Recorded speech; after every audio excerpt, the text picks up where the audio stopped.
What up, y'all? Welcome back to the MMA Addict. Yesterday, we went over my favorite ranked fighters in the UFC, and today we're just going to be going over my least favorite ranked fighters in the UFC. We're going to do one for each weight class. You could say, oh, it's lazy. Oh, you're just reusing the PowerPoint from yesterday. You just switched it up a little bit. No, I didn't. You have no proof. Figure it out. Watch the other video and see if I did. That's right. Go ahead and watch that other video if you guys haven't already. Hit the like, hit that subscribe button. Let's let's get to 25 subscribers. I know, crazy big goal, unrealistic, bro. I'm the next Mr. Beast. Just watch out, bro. MMA Mr. Beast. I am on my way up. We struggling out the out the college dorm, but anyways, let's get into my least favorite ranked fighters in the UFC. Starting at flyweight, Kai Kara France. Don't blink. Oh man, he really did prove his really did prove his nickname, knocking out Steve Erceg. That hurt. That was actually on my birthday. Was watching that, and he knocked out Steve Erceg, bro. And Steve Erceg, I'm a Pantoja fan, but he gave Pantoja one of the biggest runs for his money, and like I was just excited for the Steve Erceg like title contention. You know, I wanted him to be a top 5 guy. Instead, we got Kai Kara France with his. I know Maori. I know it's like his culture and stuff. I think it's cringe, man. The tongue out and the eyes out and just you're doing too much. And maybe it's making up for the hairline this guy's got. That's a fat forehead, but yeah, man, we're just hating on Kai Kara France. No hate to any of these fighters. I mean, they're all just out here trying to chase their dream, but just people that I don't like as much. Kai Kara France, I mean, he's a Pantoja victim. Pantoja already knocked his, or I don't know, he didn't knock him out, but I promise I'm not a casual. Pantoja already beat him on The Ultimate Fighter, and he's already lost to Brandon Royval. He lost to Brandon Moreno. He lost to Brandon Moreno twice. Like, I don't know, man. You losing to Brandon Moreno twice. Brandon Moreno, the GOAT. I'm hoping Brandon Moreno can pull through this Saturday against Amir Albazi. But, I mean, you're losing a split decision to Amir Albazi. That was a robbery. Like, he had a whole takedown over Amir Albazi and, like, almost double the strikes. So, really, that was a robbery. But how are you going to let yourself get robbed? I know that doesn't make any sense, but still. Kai Kara France, I mean, notable wins. Cody Garbrandt. Everybody's chinning Cody Garbrandt. Feels bad. And then Askar Askarov. That's actually a pretty good win because that's somebody who actually has a win over the current champion. But overall, very entertaining fighter. I just don't like him like personality wise. But I'm excited to see who they match him up with next, and hopefully he loses. But next we got Mario Bautista. Fuck Mario Bautista. Genuinely, like, Kai Kara France, it's not like, oh, fuck him, blah, blah, blah. It's like, oh, if I had to pick somebody that I don't like in flyweight, it's probably him. Fuck Mario Bautista. Mario Bautista went out there, hasn't beat anybody of note except for maybe a washed-ass Ricky Simone and Damon Blackshear by decision. Damon Blackshear got knocked the fuck out by Montel Jackson. Shout out Montel Jackson. But you get an opportunity of a lifetime against Jose Aldo. You go out there, nothing. There's nothing. There's no. You get outstruck most of the rounds. You get no takedowns. How many takedowns does this motherfucker attempt? He attempted 10 takedowns. This guy landed no takedowns. 3 wins by knockout, 6 by submission, 15 wins overall. He's going to a lot of decisions. Really boring fighter. Like, honestly, cut bro from the sport. We do not need him. Sure, he trains with O'Malley. Cool, bro. Why is he acting like Merab? Also, O'Malley tried to back him up like Merab didn't do the exact same thing to Mario Bautista, to him in the title fight. But yeah, man, shout out Mario Bautista. I hope you get chinned in your next fight. You literally got chinned by Trevin Jones. Trevin Jones has 1 win in the UFC and got cut, but his 1 win is a knockout win over Mario Bautista. So, man, I don't know, Mario Bautista.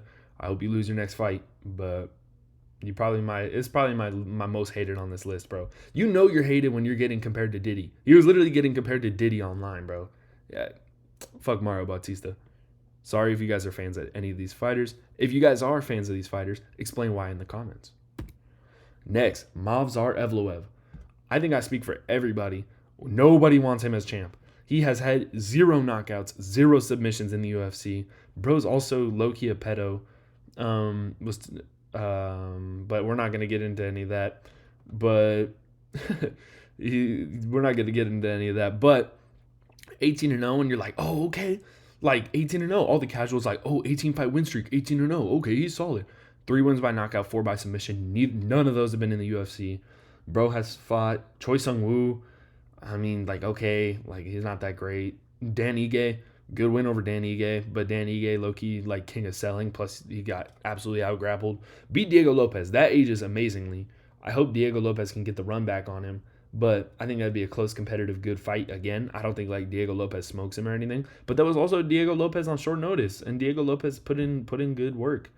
And then Arnold Allen, that's a competitive fight that happened. And like, I mean, his wrestling is undeniable. But other than that, like he's chasing position over submission. And yesterday, if you guys watched that video, I talked about how I was a wrestler and stuff, and how obviously position over submission, obviously it can lead to wins. But if we're really talking about who's entertaining grappling in the sport of MMA, Movsar Evloev is what kills fan attention. You don't bring in new fans wrestling like this. So, fuck Movsar Evloev. Hope he gets beat by Aljamain Sterling, because I like Aljamain Sterling, honestly. Hope he gets beat by Aljo. And if he doesn't, hope he gets beat by Ilya. I think Ilya could chin him. But I do want him to fight Ilya, because I think that'd be a great test of his wrestling. So, enough yapping. Let's get on from featherweight to lightweight. All right. Don't hit the dislike button, please. He's the God of War. That's dope. I love the God of War games. Benoit Saint Denis. He's just an aura maxer, bro. He literally he just gains aura, and that's it. He lost to Zaleski dos Santos. I don't know how to pronounce that name. My bad, gang. Zaleski dos Santos. He lost to him. I mean, he got worked in that fight. And he leveled up from there. He beat one of the Bonfim bros, Ismael Bonfim. Good win. Matt Frivola doesn't age as well, but decent win. Thiago Moises, he beat kind of these gatekeepers of the top 15, of the top 20. Good wins. Do I think he's top 15 caliber? As of now, no. Would I pick Jalen Turner to beat him? Jalen Turner sells, and I would still pick him to beat him. I think Paddy Pimblett beats Benoit Saint Denis. Benoit Saint Denis showed, basically got 10-7 by one of my favorite fighters. If you've seen the last video, you know who I'm talking about. I'm not gonna say who it is, so you guys go watch that last video. But I mean, a loss to Dustin Poirier is nothing to cry about, and he won that first round. I stick with that. He won that first round. He was out wrestling Dustin Poirier, which honestly leveled up Dustin's grappling and wrestling for the Islam fight. But I mean, I just don't think he's at that level. And Moicano's, wow, I spoiled it. But Moicano's going on to do great things, but I just don't think he's to that level. But I don't hate Benoit Saint Denis like I do, like a Movsar or a Mario Bautista. It's just, if I'm picking a weak link at 155, it's him. I like Gamrot literally just because of the Dan Hooker performance. That's what saved him from being my least favorite. But yeah, if you guys haven't watched that fight, you guys should. Dan Hooker literally grabs his coach and laughs about how much he loves, he's bleeding out of his face, and he grabs his coach and is like, I love this. And it's like, damn. I don't think Gamrot agrees, but yeah, close decision on that one. But anyways, not relevant. Let's move on to welterweight.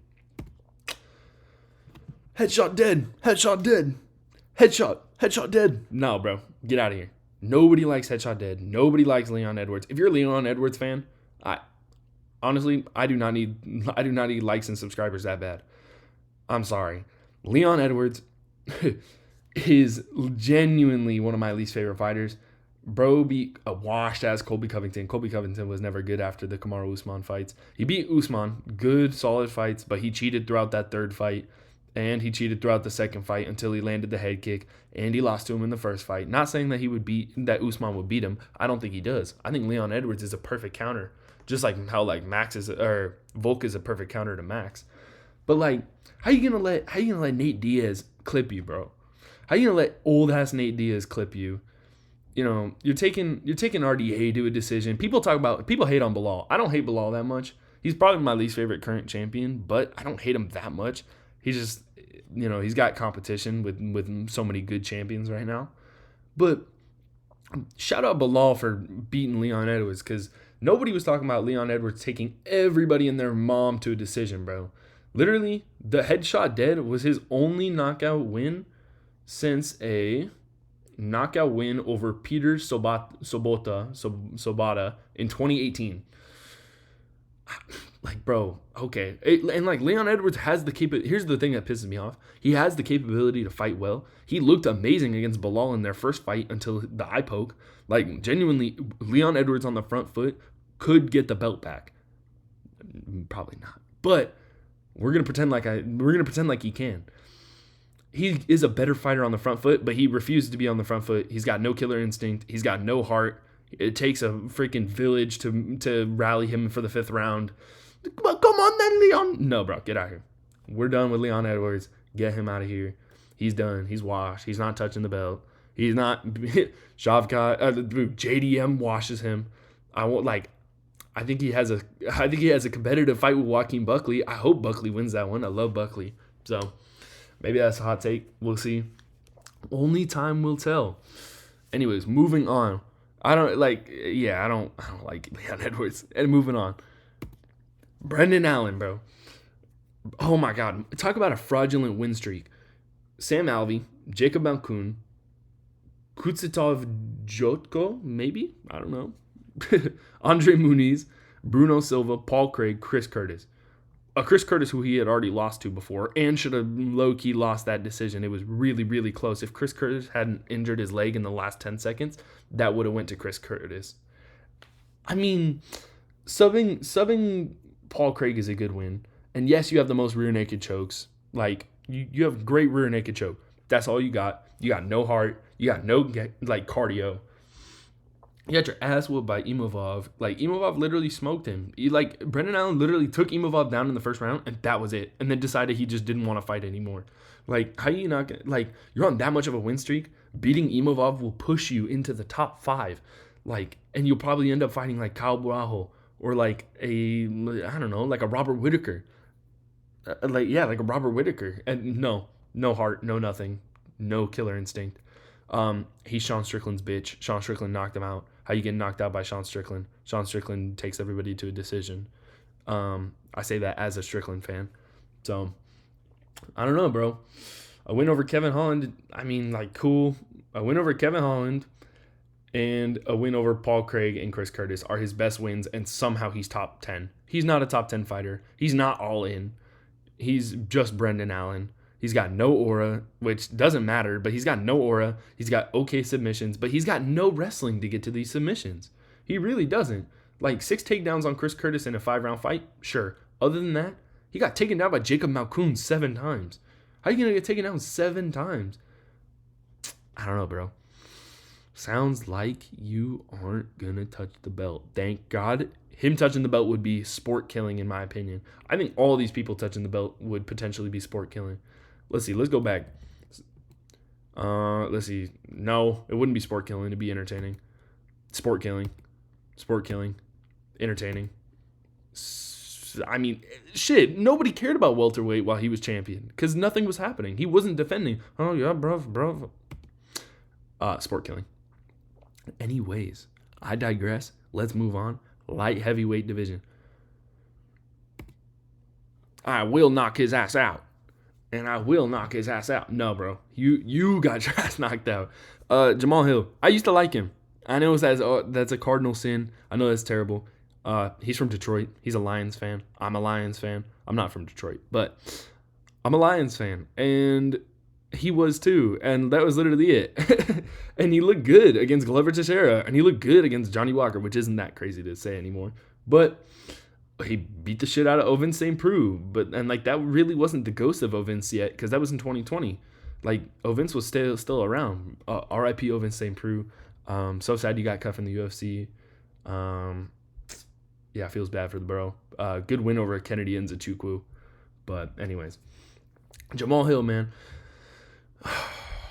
It's not even that you got knocked out. It's what happened after. Because like what I always say, man, you could lose, but then you could lose twice if you start bitching and moaning about it. And if you start crying or bitching or moaning, you lose twice. So he really lost Alex Pereira twice, because he lost Alex Pereira. Then he went all over the internet crying about the stoppage, crying about this. Bro's eyes rolled back into his head. it was a like, oh my goodness, knockout. It was like a wow, way to cap off UFC 300. Just because you got clipped doesn't mean it was a bad stoppage. Plus, it wasn't Herb Dean's fault. You kicked Alex in the balls. Like, okay, cool. Let's go ahead and just say like Jamal Hill kicked. Like, let's just say Alex kicked you in the balls and then knocked you out. Like, kind of similar to the Chris Weidman and Bruno Silva eye poke thing. Like, the finish in that fight was from Chris Weidman eye poking Bruno Silva. You kicked Alex in the balls, bro. Like, what do you want? Like, you kicked Alex in the balls. You don't deserve to bitch and moan about it. The end, bro. Sorry. That's just all I got to say about that, man. But anyways, this video is getting kind of long.